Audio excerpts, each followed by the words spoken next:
So, my journey in Pokemon card investing. Over the last few years, I've been collecting and investing in Pokemon cards. I keep a lot of it sealed, hoping for that return later down the line. I know a lot of people do that as well. I wanted to share a little bit about the backstory of how I got into it, how I started, why I started, that sort of stuff. So I got back into the hobby right after Unified Minds, kind of around the time Hidden Fates came out. I didn't really pay attention to the internet. I didn't know what sets were good and bad. Things were everywhere in Walmart, so I wasn't really I wasn't really concerned or thinking about stock shortages that came like a year later. So I was picking up things here and there and just cracking open packs. I didn't really keep anything sealed. If you watch my PSA sub video, I talked about that a little bit there. I was getting, some Tag Team GX cards relatively cheap because, the product was going on sale a lot at Walmart. People just weren't collecting until, the Logan Paul hype, COVID. When people were looking for new hobbies, they saw the money. And I think a lot of them just kind of got into it because it was a big nostalgia thing for them. The same for me. I've been in and out of collecting my whole life.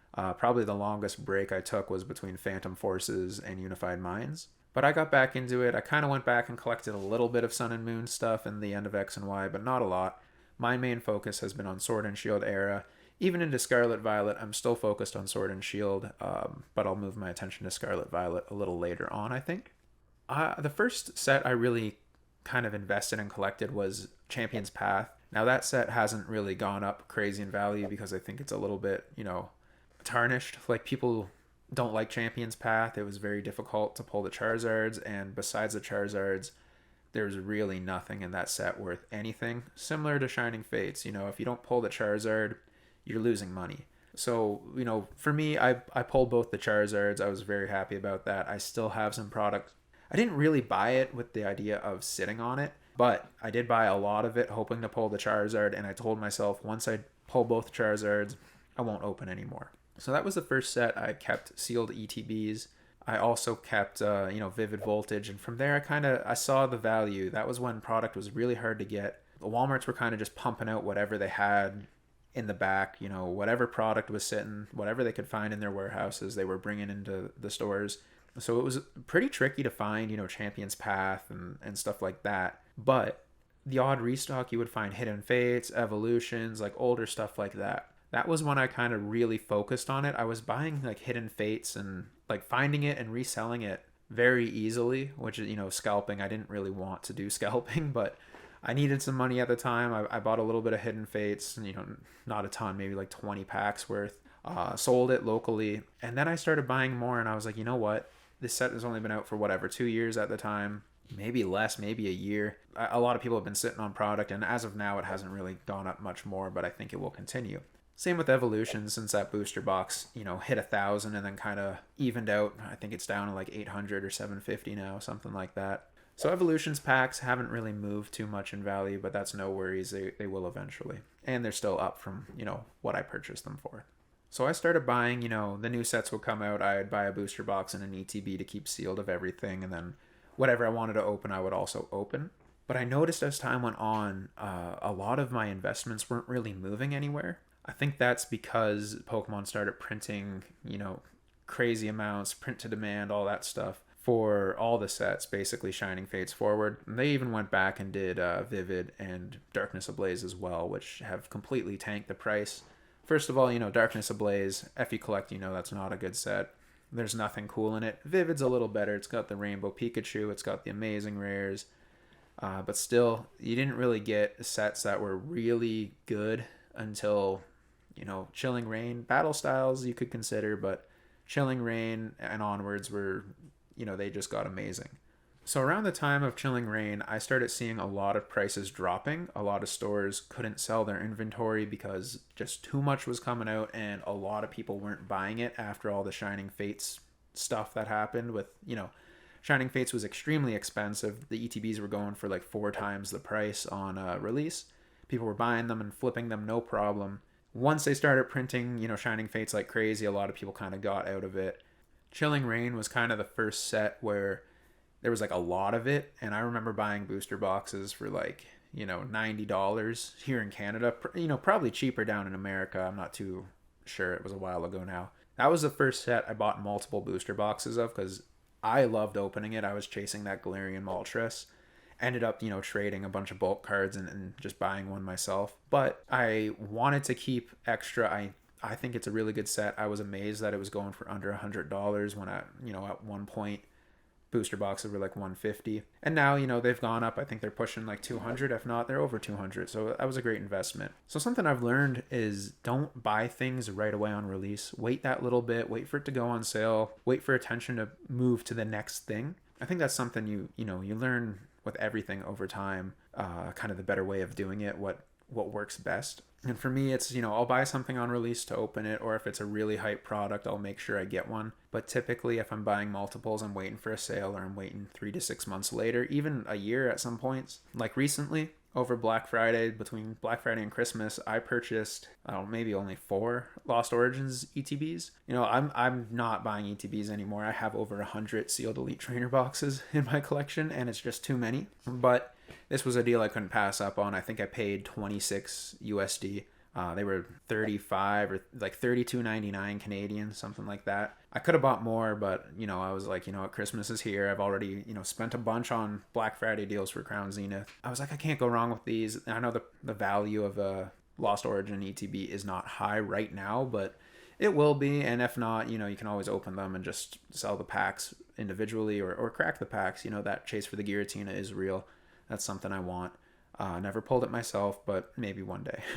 So yeah, I guess in 2023, we can kind of talk about where I'm at. I kind of slowed down on buying stuff. I've been buying, Evolving Skies if I see it. I see it here and there in Walmarts. I haven't seen it for probably like 4 to 6 months now. But if I see booster packs, I'll buy like 10 of them, or if I see an ETB, I'll buy it. Stuff like that. I'm kind of more narrowed down to the good sets. At the start, because of the FOMO and all that, I was just buying anything. Now I'm focused on the best sets, the sets that I know are going out of rotation or not being printed anymore. Like Chilling Reign is done. Evolving Skies at this point, I would not hold your breath on any sort of reprint. Same with Fusion Strike. I don't know about Brilliant Stars. I doubt Lost Origin and Silver Tempest, because they were reprinted recently and, their market value is pretty low at the moment. But with Scarlet Violet, I saw, prices were crazy, and I didn't really open much because I was like, well, I don't know if I like it. I like the Sword and Shield. I wanted to get my alternate arts. Ripping booster boxes of Scarlet Violet and Paldea Evolved, the pull rates were really easy, so I didn't really open a lot. And you can see with the value of the singles, like even the Miriam, like what was that going for? Like $200 to $300 on release, maybe more.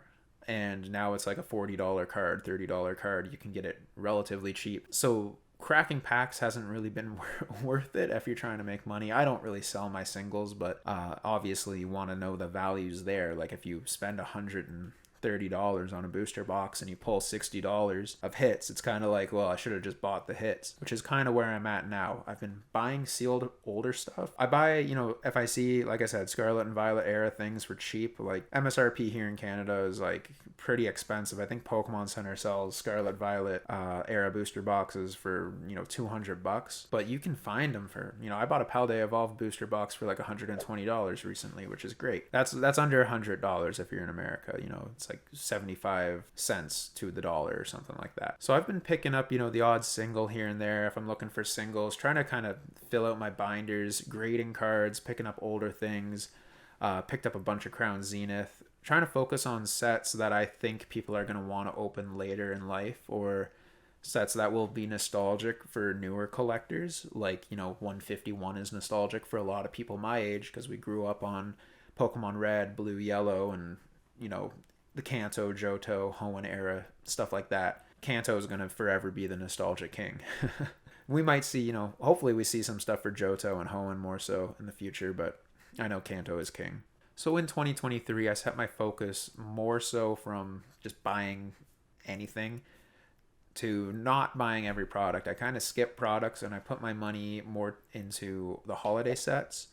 Especially with booster bundles now. I think booster bundles are going to perform well if you want to spend a little bit of money and get a little bit of a return here and there. If you can buy the 151 booster bundles, I think that's a good bet. The Crown Zenith booster bundles I've been picking up as well. Not really buying Elite Trainer boxes anymore. Like I said, I have over 100 of them. A lot of them are Pokemon Center. I have every Pokemon Center ETB, at least one copy. A lot of them I do have like 2 to 4. But I'm focused on buying the PC ETBs.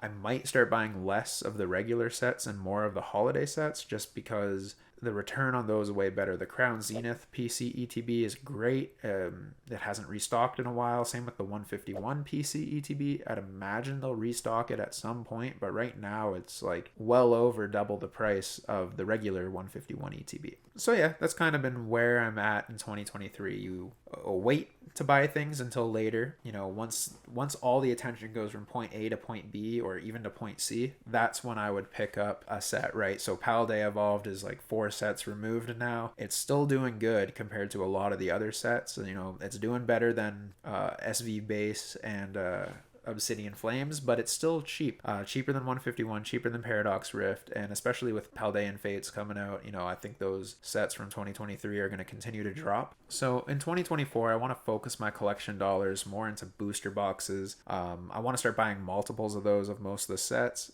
especially if it's a set with a really good chase card. You know, Paldea Evolved, I really like. I think the Iono's cool. It has a lot of good cards like the Magikarp, illustration rares of all the starter Pokemon from the set, or from the series, I guess, and all those legendary guys like the Chin Pao and Chi Yu, all that stuff. I think that's going to be a good set, possibly best set of the year besides 151. I'm going to continue with Pokemon Center Elite Trainer boxes, but I'm going to buy less of them.